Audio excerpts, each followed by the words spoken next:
Shalom. I'm Messianic Rabbi Eric Walker, and welcome to this edition of Revealing Prophecy. Each week we connect the dots of the news from around the globe with biblical prophecy and talk about what was, what is, and what is to come. The monologue is our original work, and all other articles are used giving credit to their respective resources. Although we do not always agree with the writers 100% of the time, we do respect many of their opinions. We invite you to visit ignitingnation.com for a full roster of daily interviews, and we encourage you to sign up for our newsletter and YouTube channel so you never have to miss out on any of our special offers and events. Here's a quick look at what we'll be covering on today's show. I'll be opening up with my monologue, followed by Iran's plan to foil the Gaza ceasefire by Khaled Abu Toumeh, the Feast of Hanukkah, History and Prophecy by Jack Kelly, 8 Reasons Donald Trump Could Lose by Charisma Magazine Stephen Strang, and the final story from World Israel News, Pompeo warns Iran as attacks mount on Iraqi bases used by U.S. troops. We'd like to open with this statement that there are approximately 2,500 prophecies contained in the Bible, of which over 2,000 have been fulfilled. Given that the Bible proves so reliable a document, there's every reason to expect that the remaining 500 prophecies, those stated for the time of the end, also will be fulfilled to the last letter.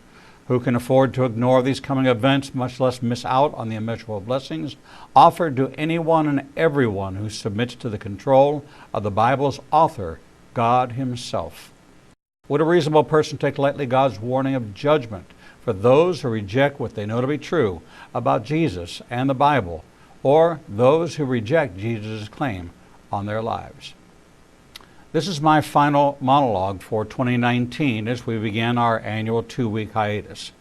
We will return to our regular live broadcast schedule on Monday, January 6th. This year was a year of great testing, immense personal and corporate growth, and marks the end of our 3rd year of broadcasting. It also brought me my first grandchild. It was a year marked by the addition of many new featured guests, and we said goodbye to some old regulars. It's hard to put into words the many God connections God made during 2019. What you see on camera, especially with our featured guests who appear monthly, doesn't really do justice to the kingdom connection reflected in the on-camera interview. Some have become spiritual and academic advisors, and others have given me the opportunity to receive deep and personal counseling. God has opened doors to these connections and is using these devoted, anointed scholars and messengers to share life-giving insights into the Scriptures, the prophetic, life's challenges, and topics such as marriage, same-sex confusion, prophecy, prayer, politics, and much more. We've interviewed a wide range of guests ranging from the most well-known to the unknown, and have become a platform for reaching a global audience hungry to hear biblical truth. The stories shared touch the heart, feed the soul, and bring comfort for those struggling with their faith. And the fruit has been seen in the reports of salvations all across the world. Each year is highlighted by our annual Israel trip, and this year was no different with our 16th annual trip. It's a life-changing experience, and although our 2020 trip is sold out, you can visit ignitingnation.com/events for details on our 2021 trip. None of this would be possible without the extraordinary faithfulness and technical skills of our executive producer, Jason Bradley, who has been by my side every day and many nights for the past 5 years. In 2019, we interviewed over 600 authors and subject matter experts and launched a new website and the Biblical Truth Library, which contains almost 1,000 hours of audio and video teaching for the past 10 years. We are in awe of what God is doing in reaching the world and healing the nations with biblical truth. None of this would be possible without you, our viewers and contributors who have embraced our ministry and invited us into your lives and communities to share the gospel message. Our gratitude is immeasurable. As we look forward to 2020, we are even more committed to bringing you the most in-depth interviews and insightful teachings possible. We will continue to operate independent of advertisers or sponsors and will not sell commercials so that we cannot be influenced or intimidated by financial pressures. Our commitment to you is unwavering in our pursuit of dealing with the issues that face every believer's life. As we look ahead to the new year, we will be expanding our coverage of Israel, prophecy, the unseen realm, prayer, and life application contained in the Scriptures. We see 2020 as a year of a renewed hunger to go deeper into the Word across the globe, and especially in America. The winds of change are coming, and Israel is the epicenter of biblical prophecy. And we will be right there through an increase in coverage of the events that move us closer to the return of Messiah. We see a move of the Spirit that will be the catalyst for an even clearer division across the globe, but also a call for unity among believers unlike any other time in our history. These are the days of Elijah, and believe we will see a speeding up the end-time prophetic timeline. It is both exciting and a clear call for us to bring you new insights into the ever-changing landscape of coalitions that will see the rise of nation against nation and kingdom against kingdom. We see an even deeper call to the cause of relevance being championed by a generation of new thinkers and an even greater influence on realigning the church to a greater responsibility to mentor and empower the new Copernicans to effect change from the status quo. We believe that in 2020 we will bear witness to the rise of new voices, and we intend to be a platform for those voices to be heard. Change is coming, and the Spirit is speaking a similar message through multiple messengers across the globe. We sense the new season of discernment is coming, as we've interviewed over 1,600 in the past 3 years and are seeing a pattern developing. More are questioning the doctrine and traditions of the last 2,000 years and are seeking after a truth that is transformational. On one hand, we've seen the exponential rise of the megachurch, and on the other, an equally charged generation that is hungry for relationship and engagement. 2020 will see a clear delineation and possible realignment of some, if not all, mainstream denominations facing the challenges of such major issues as same-sex marriage, ordination of practicing members of the LGBTQ+ community, and the ongoing gender debate as to the role of women in the church. 2020 will see more smaller churches closing their doors due to the rise of the megachurch, but also an overall decline in church attendance and financial support. The numbers of disenfranchised and unaffiliated will create a vacuum that will be filled by the creation of new churches with a new vision marked by an independent, non-denominational gathering that is not detached from the Bible, but no longer adhering to the doctrine that has not changed in hundreds of years. These new churches will be a reflection of the Acts 2 church, where there was an intimate sense of community and impactful relevance to those who are part of these new works. We see a new desire to be effective in the local community and refocusing of mission that is much closer to home. We see an increase in mentoring and deepening of relationships in the body. All this has been confirmed through the many we have interviewed and our own experience in actively teaching in the churches. Our scripture for 2020 is from Isaiah 43:19. Behold, I will do a new thing. Now it shall spring forth, yet you not know it. I will even make a way in the wilderness and rivers in the desert. And from Acts 2:17. And it shall come to pass in the last day, saith the Lord, I will pour out my Spirit upon all flesh, and your sons and daughters shall prophesy, and your young men shall see visions, and your old men shall dream dreams. We will see even more of the prophetic unfold, and these are the most exciting times to be alive since Messiah walked the earth. We already have an incredible lineup of guests for 2020, and you can look ahead at who is on the calendar by visiting ignitinganation.com/calendar. Without you, we cannot teach, reach, or engage in our mission to heal the world with the Word of God. We will return to our regular live broadcast and teachings on January the 6th. But while we are away, you can catch up on the best of Revealing the Truth, as we'll be rebroadcasting 24/7 via the website ignitinganation.com. You can also catch up on over 1,400 interviews on the Igniting Nation YouTube channel. The holidays always have a financial impact, and we hope you will continue to support us by donating online through the website or our Facebook page. From all of us here at Igniting a Nation, we wish you and your families a joy-filled holiday season and every blessing from God in the coming year. You mean more to us than just viewers and donors. You are ministry partners with us. May God richly bless you all. And here are today's stories. Iran's plan to foil the Gaza ceasefire, contributed by Khaled Abu Toameh. Iran seems concerned that its Palestinian allies in the Gaza Strip may reach a long-term ceasefire with Israel. This is probably why Iran summoned leaders of the Palestinian Islamic Jihad to Tehran after reports in the Arab media suggested that the Egyptians have made significant progress in their efforts to achieve a long-term ceasefire between the Gaza-based Palestinian factions, including Hamas and the Palestinian Islamic Jihad. According to the reports, the leaders of these two organizations visited Cairo, agreed to a long-term ceasefire with Israel. Both groups reportedly told the Egyptians they would commit to the proposed ceasefire only if Israel halts targeted killings of Hamas and Palestinian Islamic Jihad operatives. Despite the reports, PIJ officials were quoted as denying that they had agreed to consolidate the ceasefire understandings reached with Israel earlier this year under the auspices of Egypt, Qatar, and the United Nations.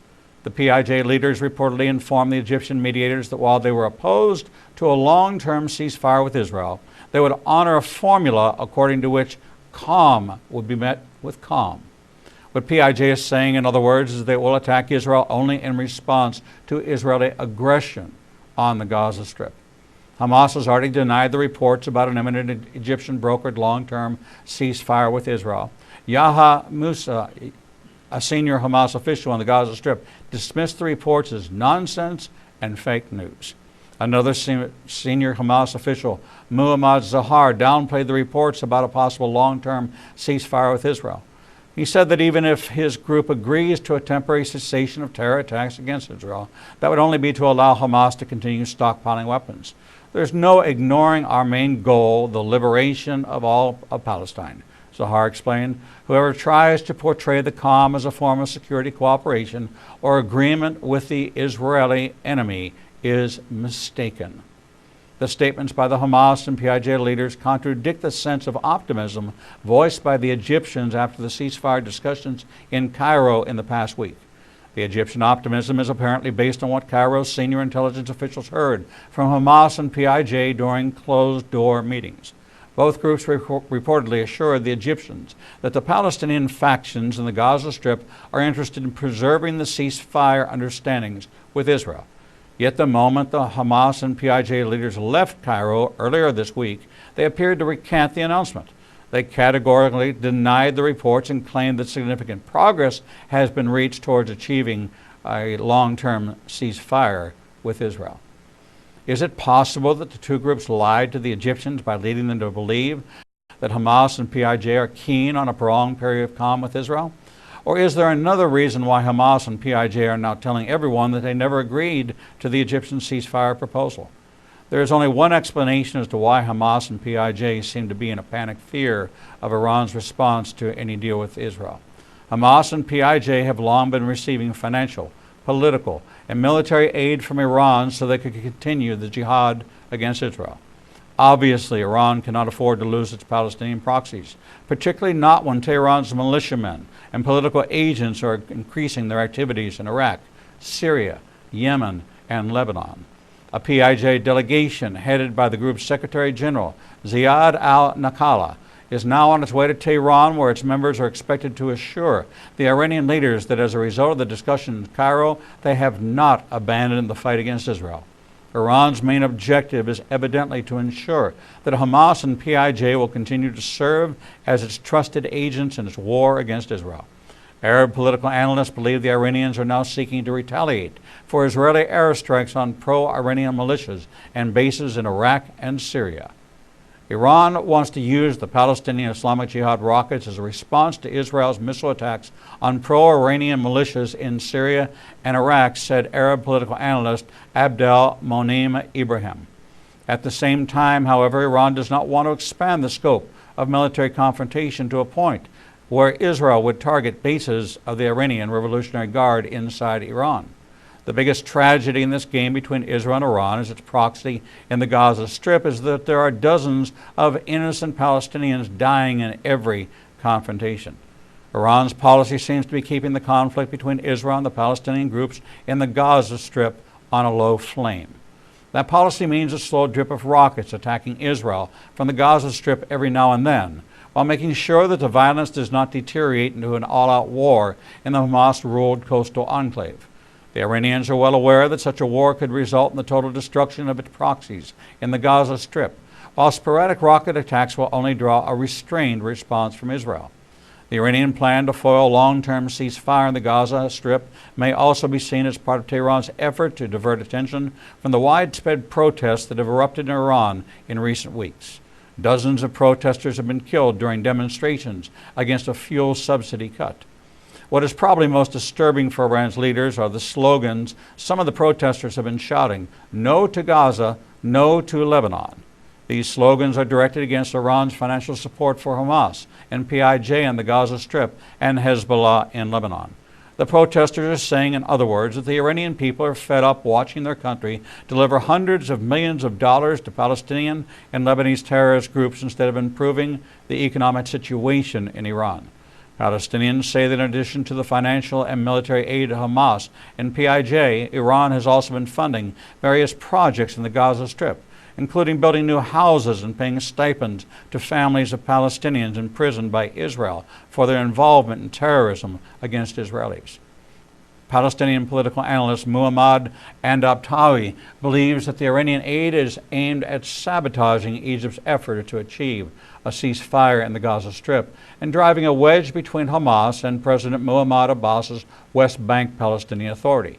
If Iran was sincere about its aid, it would have channeled it through the Palestinian Authority, Andabtawi said. But this is politically motivated aid with an agenda that does not serve the interests of the Palestinians. Iran is playing the Gaza card as part of its conflicts in other parts of the world. Iran is apparently determined to pursue its goal of exporting its Islamic revolution to as many Arab countries as possible, including the Palestinian arena. Another Iranian goal, the elimination of Israel. Iran can achieve its goal only if its proxies and militias continue to meddle in the internal affairs of the Arab countries and launch more attacks against Israel. This is how Iran's leaders see the situation. We are not sending these groups and militias cash and guns so that they can strike ceasefire deals. As long as we're supplying them with money and weapons, they must do anything we want. This is why it's safe to assume that even if the Egyptians manage to secure any kind of ceasefire between the Palestinian groups and Israel, the leaders of Tehran will do their utmost to obstruct such an agreement. He will be succeeded by a contemptible person who has not been given the honor of royalty. He will invade the kingdom when its people feel secure, and he will seize it through intrigue, from Daniel 11:21. In 175 BC, Antiochus IV Epiphanes came to power in Syria by stealing the throne from his relative Demetrius II. The young son and rightful heir of Seleucus IV, Heliodorus, the original Seleucus, was one of the four generals who divided the Greek Empire between them following the death of Alexander the Great. Thus, Antiochus Epiphanes became the eighth descendant of Seleucus to sit on the throne of Syria. According to scriptures, then an overwhelming army will be swept away before him, both it and the prince of the covenant. Onias III will be destroyed. With a large army, he will stir up his strength and courage against the king of the south, Ptolemy VI of Egypt. The king of the south will wage war with a large and very powerful army, but he will not be able to stand because of the plots devised against him. The king of the north, Antiochus, will return to his own country with great wealth, but his heart will be set against the Holy Covenant. He will take action against it and return to his own country, from Daniel 11:22, 25, and 28. Soon after taking power on his way to invade Egypt, Antiochus invaded Israel, stealing all the gold and silver furnishings from the temple. He had Israel's last legitimate high priest, Onias III, murdered, and from then on, the office was sold to the highest bidder, with the money going to Antiochus. He began to Hellenize Israel, and before long, many of the wealthy and influential among the Israelis adopted the Greek style of dress, cutting their hair short and shaving off their beards as well. They also argued for a blending of Greek philosophy and cultures into the Jewish way of life. From these advocates of Greek thinking, the political party known as the Sadducees was born, eventually growing to a position of prominence during the time of Jesus. It was the influence of Greek philosophy on their approach to the Hebrew Scriptures that blinded the ruling Sadducees to the fact that messianic prophecies were being fulfilled right before their eyes during the Lord's life on earth. At the appointed time, he will invade the south again, but this time the outcome will be different from what it was before. Ships of the western coastlands will oppose him, and he will lose heart. Then he will turn back and vent his fury against the Holy Covenant. He will return and show favor to those who forsake the Holy Covenant, from Daniel 11:29 and 30. Initially, the accommodation with Greek culture encountered only vocal resistance, but that all changed when the Egyptians rebelled and with the aid of the Roman navy defeated Antiochus and drove him from Egypt. In a rage, Antiochus again invaded Israel, this time demanded that he be worshipped as God.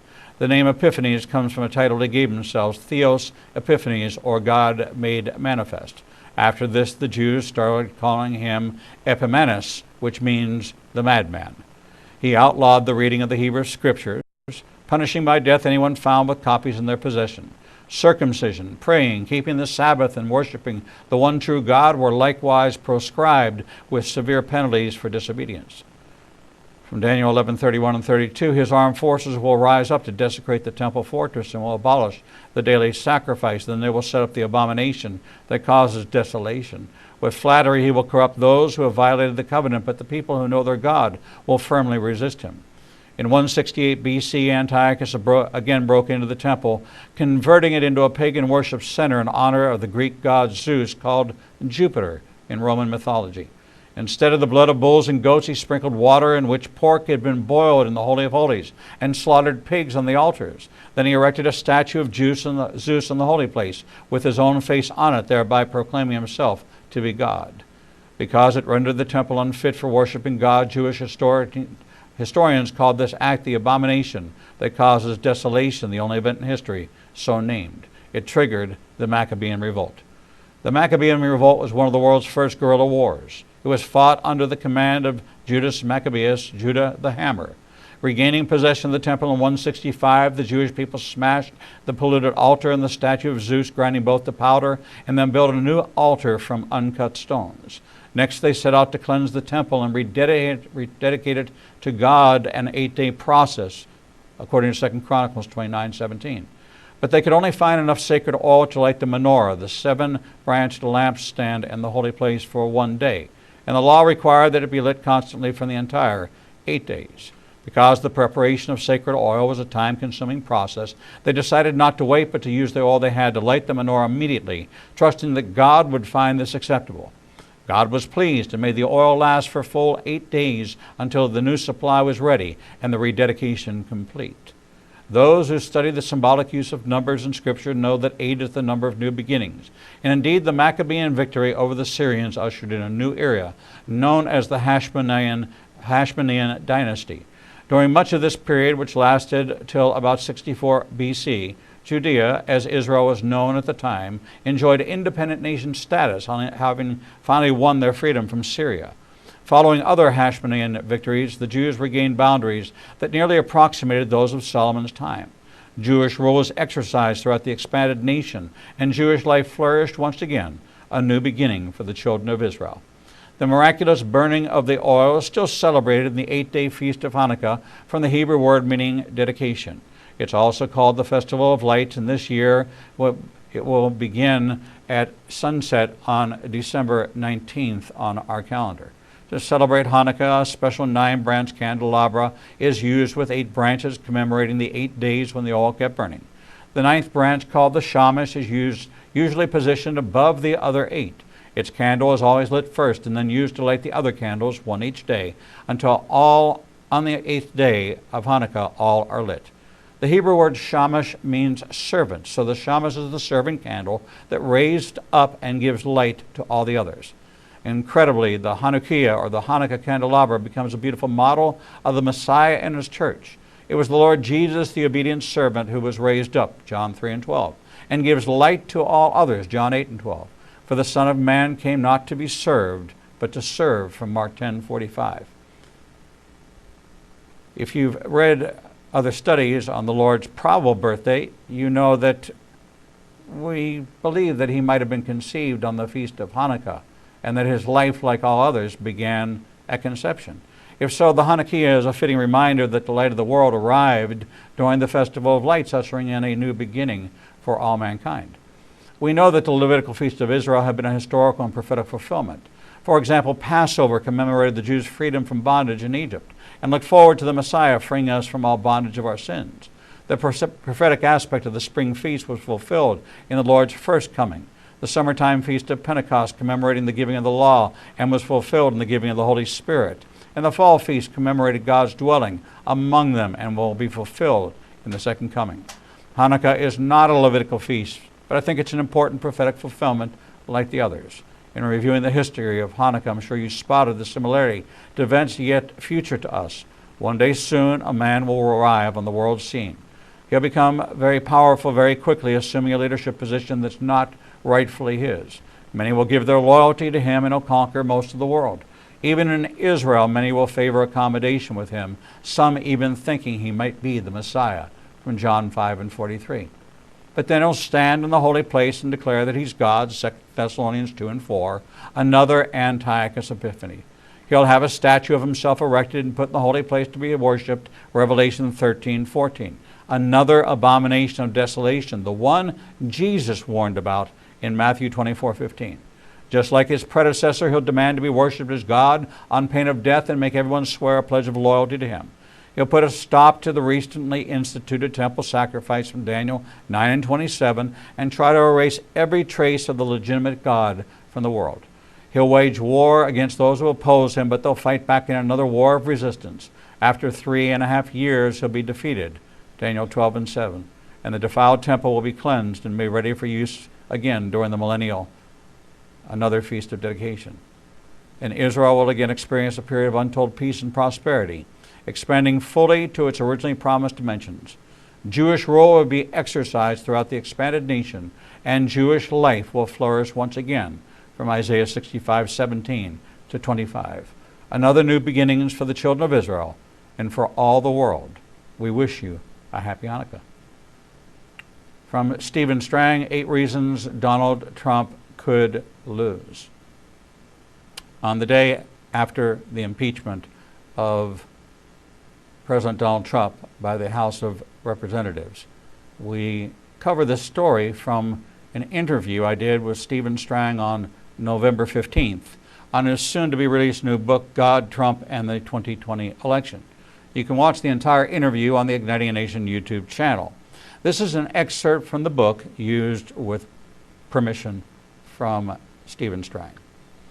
He writes in the book, God, Trump, and the 2020 Election, to help wake up the church. Donald Trump has done many good things for our country, and his re-election campaign has a lot of momentum so far. But conservative Christians must understand that Trump's re-election, politically speaking, is not a certainty. His book, which releases January 14, 2020, analyzes what is at stake for Christians if Trump loses. He has become a champion for religious freedom, pro-life issues, and supporting Israel. I interviewed Stephen Strang on November 15th on his soon-to-be-released book, and I believe there's strong spiritual warfare against this president, his re-election, and all that he stands for. At the same time, though, Stephen documents prophecies going back to 2007 that say Donald Trump will win a second term. Time will tell if the prophecies come true, yet there are political realities, especially with the recent impeachment, that we must consider. Here are 8 reasons why, politically speaking, that Stephen Strang states that Donald Trump might lose. In his book, he warns that the number one hurdle to Trump's re-election is overconfidence. The president's supporters cannot sit back and enjoy the political ride. He has Christian friends who believe the effort to impeach the president will backfire and that Trump will win by a landslide. While this may be true, overconfidence breeds complacency and laziness because it lulls people into thinking success is automatic. This is a serious threat to Trump's re-election efforts, according to Stephen Strang's friend Tom Ertl, one of the best political minds he knows. He quotes from him in his book based on an insightful article he wrote for newswithviews.com. This is so similar to what Hillary Clinton's campaign and supporters did in 2016. I can't help but wonder if Trump's opponents are feeding this kind of presumptive confidence to disengage his base. I hope conservatives wake up to the fact that if the present attitude within the Trump camp continues through 2020, a Democrat could be inaugurated in 2021. Trump supporters must realize his 2020 re-election effort will be much harder than his surprise victory in 2016. The president is not invincible. Democrats will not be overconfident this time, and there will be no surprises. Number 2, social media censorship. One of the major contributors to Trump's 2016 victory was his ability to use social media to connect with American voters, coupled with alternative media efforts to counter the constant onslaught of anti-Trump rhetoric in the corporate media. For pro-Trump conservatives, the most critical challenge posed by this leftist social media censorship is that it prevents them from communicating with current and potential supporters. The silver lining is that Trump has initiated antitrust legal actions against the social media establishment. Trump's move to break up big tech must be swift and determined. Otherwise, his ability to engage his base and win over new voters might be greatly hindered. Number 3, voter fraud. Ertl had this insight about the election. This one single thing the Democratic Party at all levels is best at is voter fraud. And they're very proud of the refinement of creating illegal votes. In fact, voter fraud is so prevalent in the large Democratic urban areas that the art of stealing votes is part of every Democratic candidate's election strategy and considered normal behavior. The Trump campaign is aware that the states that propelled Trump to a 2016 electoral victory were won by the thinnest of margins. For the Trump camp to overcome voter fraud, it must work with state and federal officials to investigate and prosecute election fraud. This cannot wait until December of 2020. That will be too late. Number 4, ballot harvesting. Because absentee voting has increased nationwide over the past decade, ballot harvesting has become a growing concern. While the extent of mischief in this area is not fully known, the process is rife with opportunities for fraud and deception. If no one is prosecuted or jailed for illegal ballot harvesting, these activities will continue. Federal agencies that oversee elections and the state houses of government must help bring an end to these practices. It is laughable that while the mainstream media obsesses over fake news reports of Russia election meddling, they practically ignore the real election meddling carried out in every modern federal election. Number 5, economic collapse. One of Trump's greatest achievements in his first nearly 3 years in office have been turning on the U.S. economic engine. The growing economy is clearly an area of strength for Trump as he faces re-election. His America First economic policies that are helping to revive flagging industries, increase wages, and bring a stock market boom will go a long way in attracting working-class voters from the Midwest. It should also be noted that the nation's economic condition is especially significant for incumbent candidates.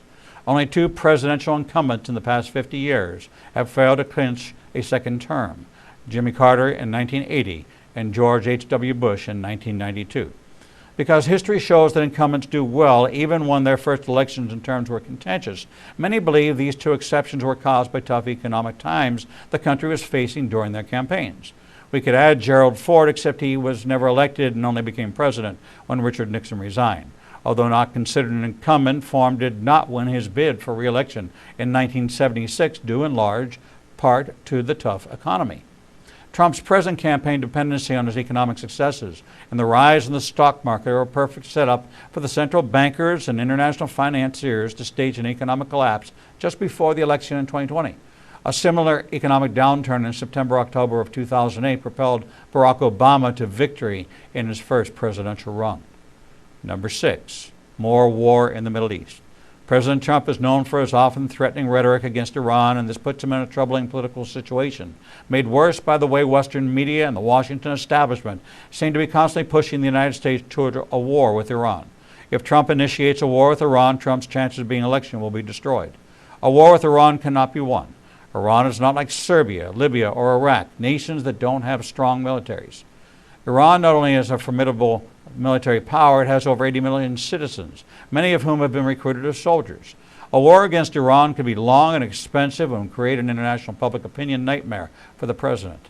On top of that, Trump campaigned against the senseless and expensive Middle East wars that marked the presidency of both Bushes, so he must avoid one, even if must continue to punish Iran for bad behavior. Number 7, evangelical never-Trumpers. Stephen Strang believes the term never Trumper represents a very dangerous strain in both the Republican Party and among self-described evangelicals who still hold to the feeling that they should vote for anyone but Trump, even if the Democratic challenger is the most extreme leftist in the Democratic Party. They should have an epiphany like Dr. Richard Land, the respected president of Southern Evangelical Seminary in Charlotte, North Carolina, did. Land disliked Donald Trump so much in 2016 that he favored any of the other 17 candidates from the Republican nomination. But when it came to a binary choice between Hillary Clinton and President Trump, he says it took me about 1 nanosecond to determine at the very worst the president was the lesser evil versus Hillary Clinton. He said, and frankly, he's done far better than I thought he would. When Trump won 81% of the white evangelical vote in 2016, he faced the constant demonization and public opposition of the evangelical Never Trump leaders. When Christianity Today did polls on who evangelical leaders were backing in 2016, only 1 or 2 said they backed Trump. In previous elections, there were evangelicals who voted for Democrats. Usually those Christians are much more liberal, not just concerning politics, but also in social and theological issues. Many of the evangelicals who were skeptical of Trump but ultimately voted for him in 2016 no longer doubt his ability to lead. By all standards, it seems Trump could win upwards of 80% or even 90% of the evangelical vote in 2020. Die-hard Never-Trumpers could become an obstacle to reaching these levels if they make a concerted effort to suppress evangelical voters for Trump. If the president's evangelical support falls to the low 70 percentiles, he'll have a hard time winning in some of the swing states. Number 8, division fatigue syndrome. While there is Trump derangement syndrome, there is also division fatigue syndrome on the part of some conservatives, partly because of the steady drumbeat of negative press coverage, but also because of the president's combative tweets, which critics blame for causing division in this country. Stephen Strang doesn't believe that Trump caused the divisions, but his willingness to be a disruptor of the status quo is bringing the division to the surface. Many have observed that Trump doesn't start fights, but he won't back away from one. It was his willingness to stand up to bullies on the left that made millions of Americans vote him into office. But if he wants to win a second term, he can't continue to alienate so many groups, including those who support his policies. Our next story, Pompeo warns Iran as attacks mount on Iraqi bases used by Israel troops. Secretary of State Mike Pompeo warned Iran on Friday of a decisive response if U.S. interests are harmed in Iraq after a series of rocket attacks on bases. We must use this opportunity to remind Iran's leaders that any attacks by them or their proxies of any identity that harm Americans, our allies, or our interests will be answered with a decisive U.S. response, Pompeo said in a statement. Iran must respect the sovereignty of its neighbors and immediately cease its provision of lethal aid and support to third parties in Iraq and throughout the region, he said. There have been a spate of rocket attacks on Iraqi base used by U.S. troops. Last week saw 2 such attacks, one on the al-Assad base on Tuesday and the second on the Balad base on Thursday. A total of 7 rockets struck the al-Assad base and 5 rockets struck the Balad base. A U.S. official at the time said the attacks were the work of the Iran-linked terrorists. Commander Sean Robertson, spokesperson for the Navy from the Pentagon, said, "We take these incidents seriously, as do our Iraqi security forces partners who are investigating these events." The news site reports only that multiple credible sources indicate the al-Assad attacks were likely conducted by an Iran-aligned Shiite militia group.